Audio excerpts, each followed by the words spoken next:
No vídeo de hoje, a gente vai falar sobre os dois sistemas de classificação mais usados no mundo todo, a CDD e a CDU.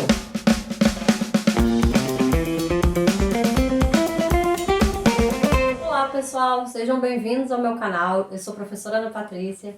Se você ainda não está inscrito, não deixe de se inscrever e ativar as notificações para receber informações toda vez que sair um vídeo novo. Aqui a gente fala sobre biblioteconomia e concursos públicos. E se você já conhece o canal, deixa aqui o seu curtir no vídeo para me ajudar na divulgação desse vídeo, desse canal. E claro, compartilhe com outras pessoas também para a gente crescer cada vez mais. Hoje a gente vai falar sobre dois sistemas de classificação bibliográfica, a CDD e a CDU. Começando então pela CDD, que é a classificação decimal de Dewey. Ela recebe esse nome exatamente porque o seu criador foi Melvin Dewey, em 1876. Até então, as bibliotecas faziam uso de classificação fixa, ou seja, o livro era adicionado na estante conforme a sua ordem de chegada. Desde então, Dewey resolveu adotar um novo sistema em que pudesse classificar esses livros por assunto, surgindo então a CDD. A CDD, ela faz uso de notação simples e pura. O que significa isso? É usado apenas números. Uma das regras da CDD é que todo número, para identificar um assunto, deve ter no mínimo 3 dígitos. Então, a gente não tem nenhum número com menos de 3 dígitos. E, assim como a CDU, a CDD ela tem os assuntos de forma geral. Então, nós temos 10 tabelas, cada uma falando sobre um assunto específico, sobre uma área do conhecimento, mas a ideia é que esse instrumento consiga contemplar todas as áreas do conhecimento. Outra informação relacionada à CDD é que ela possui 6 tabelas auxiliares. E eu trouxe uma colinha aqui para falar para vocês um pouquinho sobre cada uma delas. Bom, a primeira tabela é de subdivisão padrão.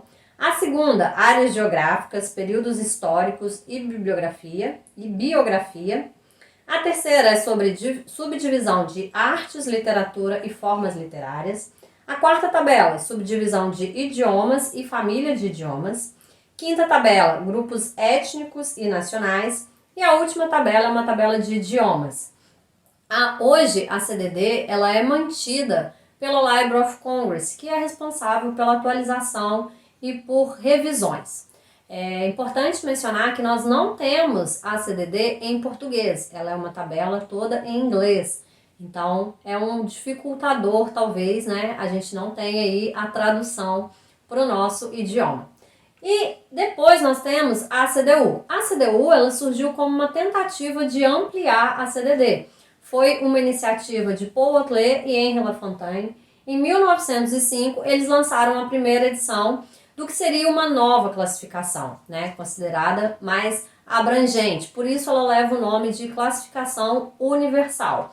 Ela segue o mesmo padrão de decimalidade, possui 10 tabelas principais, contempla todos os assuntos, todas as áreas do conhecimento, porém ela permite a formação de assuntos compostos. Por isso a gente diz que uma das maiores características da CDU é a flexibilidade.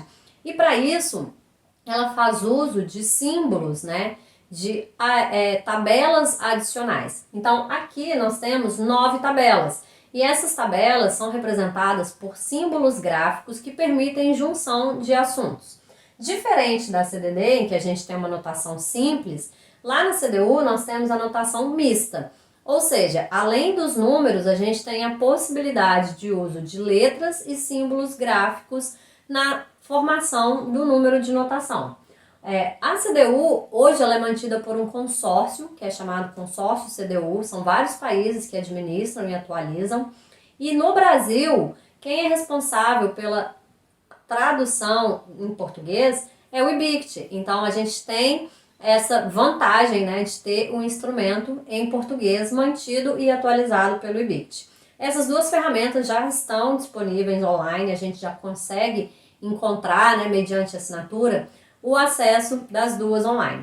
Até hoje são amplamente utilizadas em bibliotecas. A gente não tem como especificar qual é o melhor para qual tipo de biblioteca, mas normalmente a CDU, pelo fato de permitir unir assuntos e ter uma maior especificidade, ela é mais utilizada em bibliotecas específicas e a CDD mais usada para bibliotecas gerais. Isso não é uma regra, né? É uma tendência. Então, nada impede que uma biblioteca específica adote a CDU, a CDD na organização do seu acervo.